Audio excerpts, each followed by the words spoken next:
ठीक है जी, मौलाना साहब। जनाब चेयरमैन से बहुत शुक्रिया आपका। हमारे बहुत लाडले किस्म के वज़ीर क़ानून हैं,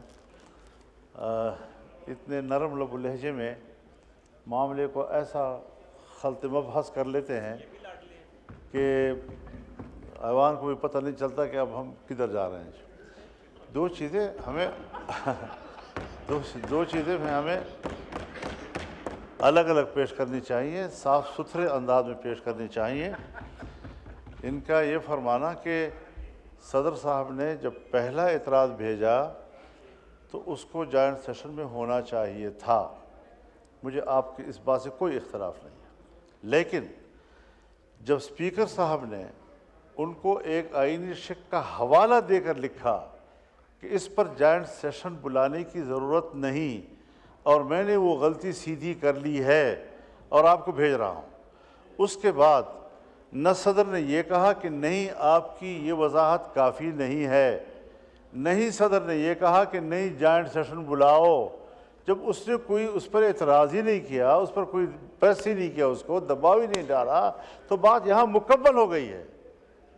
उसके बाद जब वो दूसरे 8 एतराज़ात भेजता है तो वो टाइम बाद गुजर चुका है उनका, इसके बाद वो सिरे से वो एतराज़ है ही नहीं।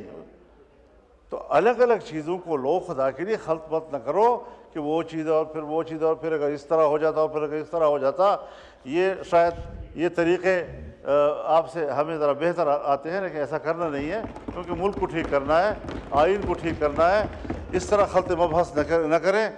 एक चीज़ बिल्कुल क्लियर है कि सदर ने एतराज़ भेजा है, चाहे वो लफ्ज़ी इख्तलाफ हो, फिर स्पीकर ने बाकायदा उनको जवाब भेजा है। ये तसव्वुर देकर कि इसके लिए किसी किस्म की जॉइंट सेशन की ज़रूरत नहीं है, फिर उन्होंने कबूल किया है।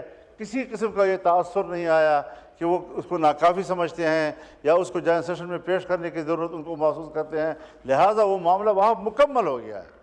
अब ये जो दूसरी चीज़ आई है, इसको ऐवान में पेश करने का उनको भेजने तक का हक नहीं है, चाहे कि आप उसके लिए जॉइंट सेशन बुलाए, उस पर गौर करेंगे। तो एक्ट को एक्ट होने दो। अगर कोई चीज़ आप समझते हैं कि हमने करनी है, एक्ट के बाद लाएं, सामने तजवीज़ लाएं, बात करते हैं उसके ऊपर।